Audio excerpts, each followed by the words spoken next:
jusqu'à ce que toutes ces revendications soient entendues.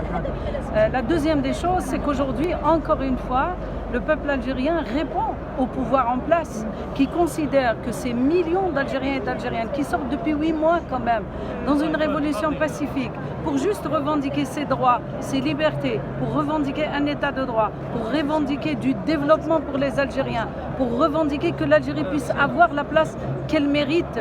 Aujourd'hui, la réponse à ces dirigeants qui considèrent que nous sommes quelques éléments, aujourd'hui la réponse est dans la rue. Est-ce que ce pouvoir en place est tellement aveugle qu'il ne veut pas? Il est dans un déni de vérité.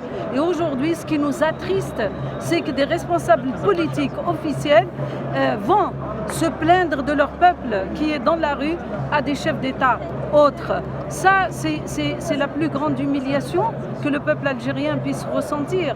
On a besoin de dirigeants qui peuvent être fiers de l'Algérie, de son histoire et de son peuple. On ne peut pas aujourd'hui accepter des dirigeants comme ça, qui, au lieu d'écouter le peuple, de répondre à ses revendications, il va se plaindre et chercher l'appui chez d'autres pays et dans d'autres contrées. Voilà. Cette réaction, on a eu les oreilles bouchées par la fameuse phrase l'Ayad el-Kharijia. On a vu Ben Salah qui parlait avec Poutine sur qu'est-ce qui se passe réellement en Algérie. Cette démarche, qu'est-ce qu'elle veut dire?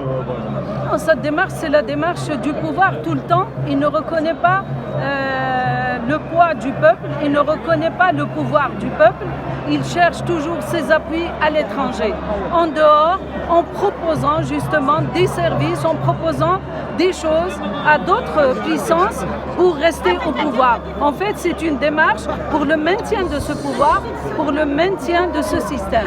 Et c'est ce que nous refaisons. Voilà. D'accord.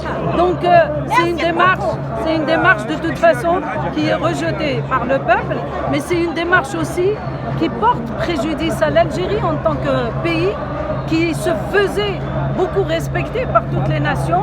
Aujourd'hui, nous avons des dirigeants, hélas, qui ne sont pas à la hauteur de ce peuple et de sa détermination et de sa maturité politique.